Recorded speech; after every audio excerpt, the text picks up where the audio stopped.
The title of my story tonight is Changes. In 1999, I was 28 years old, and I've heard that when Ernest Hemingway was 28, he had already written his first novel, and Bill Gates, by the time he was 28, he had long since founded Microsoft. Oprah was already hosting her own TV show.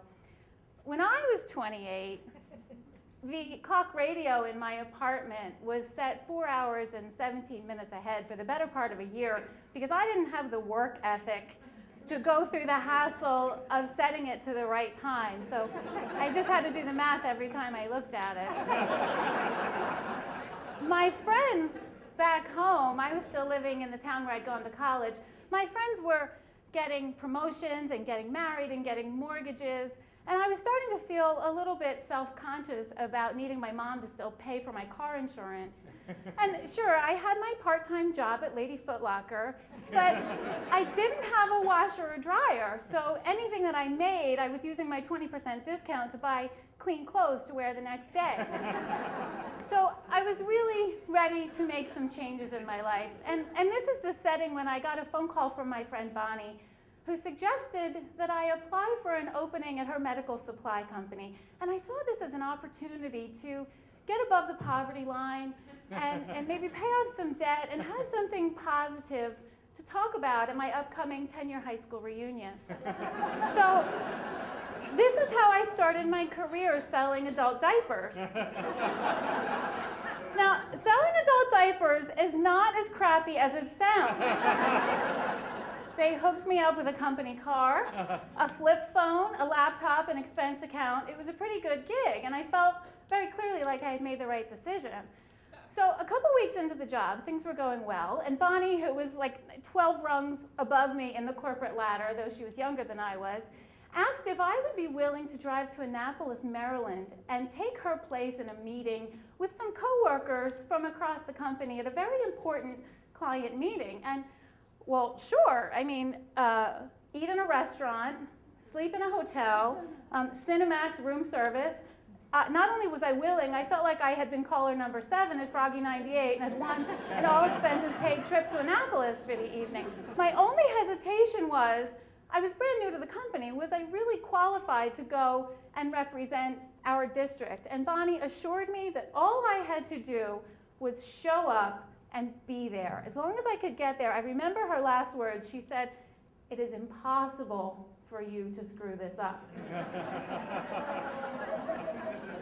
I got down there okay, and I found the hotel. I had a great trip. And that night, as I was relaxing in my room, enjoying my room service in the jacuzzi tub, I thought, you know, I should have done this professional thing sooner. This is really much better than the life I had been living a month ago. I got up the next morning, and I got ready in my professional best. Now, the old me would have left the room at, say, 10 minutes to 8 if I were supposed to meet my coworkers in the lobby at 8 o'clock to have breakfast and get back up and get my luggage and get down there. But this was the new me, and I was a professional now and a grown-up. So I left the room at 7:45. And I went downstairs, and when I was done breakfast, it was about 5 after 8.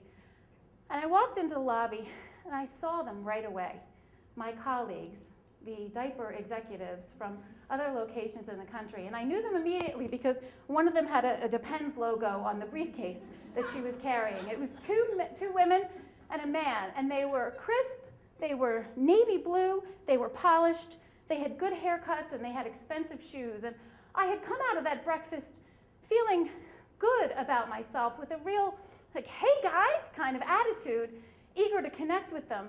But as soon as I saw them, I immediately felt frumpy in the beige linen suit that I had borrowed from my mom.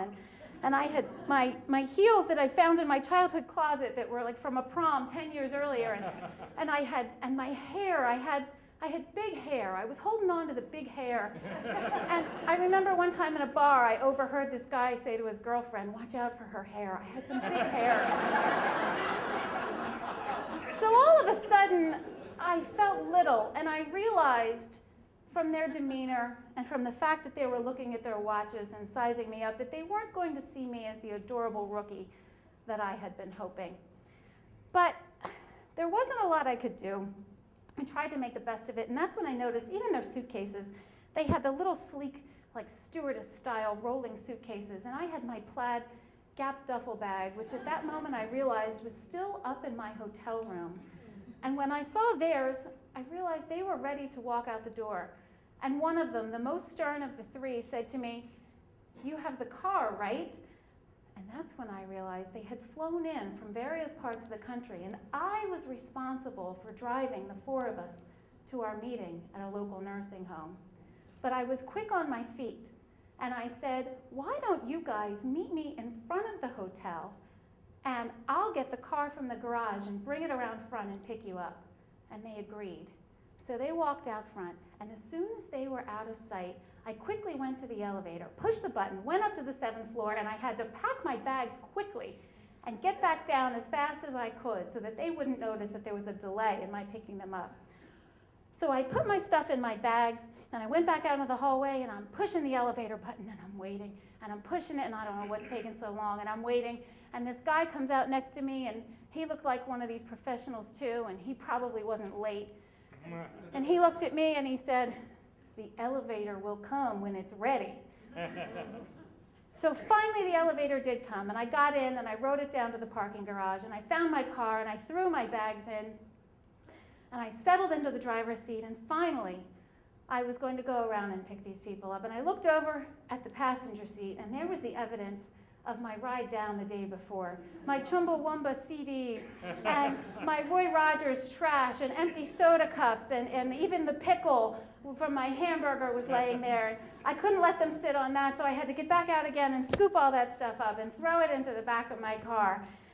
So I did that, and once again, I got another start, and I was panicked, but again, I was doing the best I can, and I finally started to pull out of the garage and around the front to pick up these people, and I figured I had finally made it. So as I pulled out of the parking garage, I noticed out of the corner of my eye a little sign, a very small sign that said, "To lobby," and it had an arrow, and the arrow was pointing in the opposite direction from the way that I was driving. But I figured, well, what's the big deal? I mean, I'm just going around the front of the building. Surely this way will take me to the lobby also. But the way that I was going should have had a sign that said, "This direction will take you further and further away from the hotel lobby and the 3 diaper executives that have now been waiting for you for 15 minutes. It shot me out into a traffic circle, and I was caught up in the vortex of swirling traffic, nowhere to go, and I was forced to go down off to the right and around a street, and I'm looking in the rearview mirror, and I'm trying to keep one eye on the hotel so I can get back there, and my diaper executives are standing out front, and they're getting smaller and smaller in my rearview mirror, and I think I see one, the mean one, look at her watch and shake her little tiny fist in the air. And I keep trying to make right turns to get back to the hotel, but the streets are all weird. And before I know what's happening, I'm driving north on I-95, headed toward Philadelphia. I looked this up online the other day, and I know that it's not geographically possible that this was I-95, but in my memory it was. The important part of the story is, it was the 6-lane divided highway that I had driven in on, and the first sign that I saw said, "Next exit, 9 miles."